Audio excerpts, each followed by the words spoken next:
নমস্কার বন্ধুরা, নতুন একটা রেসিপিতে আপনাদের সকলকে স্বাগত। দেখুন আমি এখানে বেসন নিয়ে নিয়েছি আর একটু পরিমাণ মতো লবণ দিয়ে দিয়েছি, দিয়ে জল দিয়ে ভালো করে মেখে নেব। আমি কিন্তু বেসনের মধ্যে খাবার সোডা আর কিছু দিচ্ছি না, আমি খুব ভালো করে ফেটে নেব। আমি যে রেসিপিটা বানাবো তার মধ্যে দিলে কি হয়, ঝোলে যত ফুটবে তো ন্যাদন্যাতে মতো হয়ে যায়, খেতে ভালো লাগে না। তো সেই জন্য আমি খাবার সোডাটা দিলাম না, হাত দিয়েই ভালো করে ফেটে নেব।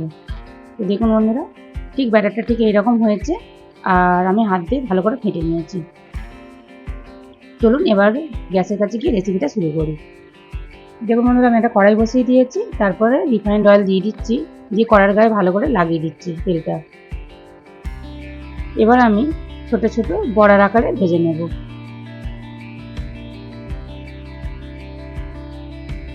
তো বন্ধুরা, আপনাদের সঙ্গে আমি আজকে যে রেসিপিটা শেয়ার করব সম্পূর্ণ নিরামিষ আর দারুণ খেতে হয়। আপনারা অবশ্যই বাড়িতে বানিয়ে খেয়ে দেখুন, তারপর আমাকে কমেন্ট করে জানাবেন।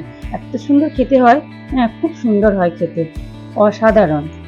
দেখুন বন্ধুরা, বড়াগুলো দিয়ে দিয়েছি যতগুলো ধরেছে, তারপরে আমি এক এক করে হয়ে গেছে উল্টে দিচ্ছি। আপনারা কিন্তু প্রথম থেকে শেষ পর্যন্ত দেখবেন, তবেই কিন্তু বুঝতে পারবেন আর খুব ভালো লাগবে।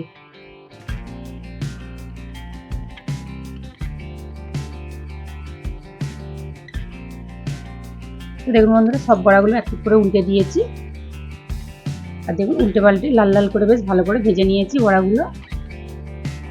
এবার আমি তুলে নেব।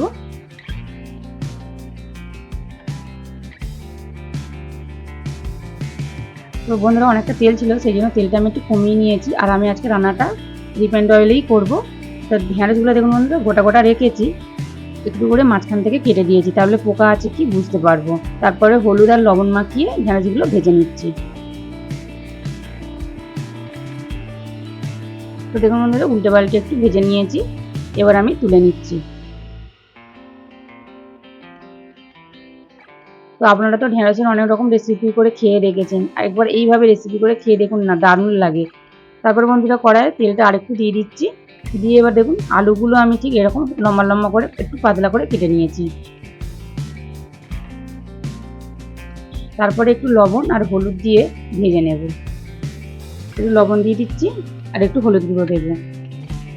যেহেতু ঢেঁড়সগুলো নরম, তো আলুগুলো শক্ত, তো সেই জন্য একটু ভালো করে অল্প আঁচে ভাজা করতে হবে। তো দেখুন বন্ধুরা, লাল লাল করে বেশ ভালো করে অল্প আঁচে ভেজে নিয়েছি। আলুগুলো কিন্তু অনেকটাই নরম হয়ে গেছে, এবার আমি তুলে নিচ্ছি। তো বন্ধুরা, রেসিপিটা যদি ভালো লাগে লাইক শেয়ার কমেন্ট অবশ্যই করবেন, বন্ধুদের সঙ্গে শেয়ার করবেন, চ্যানেলটাকে সাবস্ক্রাইব করে পাশে থাকবেন।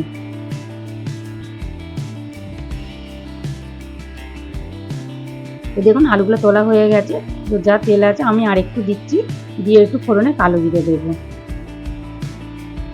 তো বন্ধুরা, এটা হচ্ছে চীনাবাদাম, আমি ভিজিয়ে রেখেছিলাম, রেখে ভালো করে মিহি করে বেটে নিয়েছি।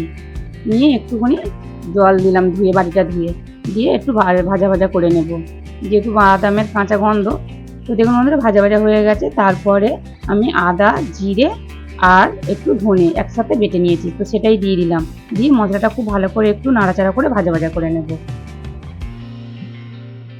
তো দেখুন বন্ধুরা, একটু বেশ ভালো করে ভাজা ভাজা করে নিয়েছি। এবার মশলা দিয়ে দিচ্ছি, যেমন স্বাদ মতো লবণ, হলুদ গুঁড়ো আর একটু ঝাল লঙ্কার গুঁড়ো, দিয়ে এবার আলুগুলো দিয়ে দেবো, দিয়ে খুব ভালো করে মশলার সাথে মিশিয়ে নেব। তো দেখুন বন্ধুরা, মশলাটা শুকিয়ে গেছে, এবার একটু আমি জল দেব, একটু বাটি ধুয়ে জলটা দিয়ে দিলাম, তাহলে মশলাটা তলায় ধরে যাবে না।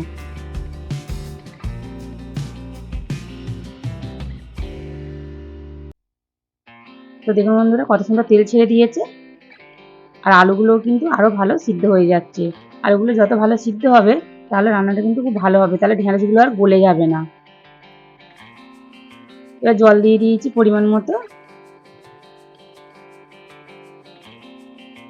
জলটা একটু বেশি দিতে হবে।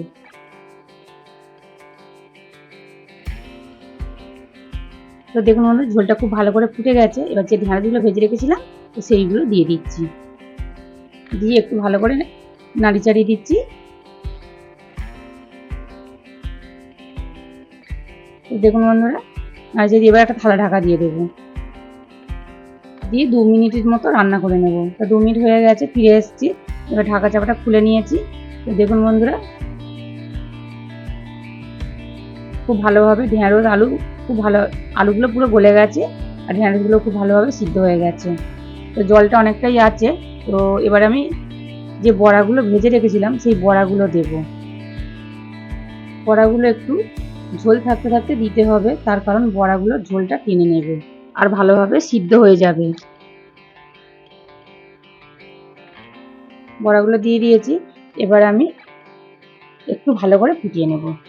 তো দেখুন বন্ধুরা, খুব ভালো করে কিন্তু ফুটিয়ে নিয়েছি। এবার গরম মশলা দিয়ে দিচ্ছি, দিয়ে আবারও ভালো করে হালকা হাতে একটু নেড়ে চেড়ে দেবো।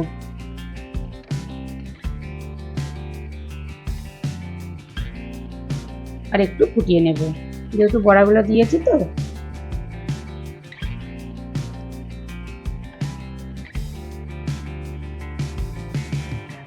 তো দেখুন বন্ধুরা, ভালো করে একটু ফুটিয়ে নিয়েছি। এবার আমি গ্যাসটা বন্ধ করে দিয়েছি। এবার আমি তুলে নেব, রেসিপিটা হয়ে গেছে।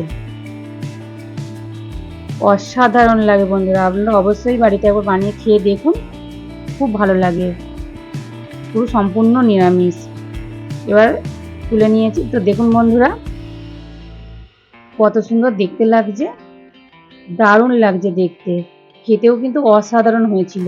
তো আপনারা অবশ্যই বাড়িতে বানিয়ে দেখুন, ভালো লাগবে। তো দেখা হচ্ছে নতুন একটা রেসিপি নিয়ে। ততক্ষণ ভালো থাকুন, সুস্থ থাকুন, সাবধানে থাকুন।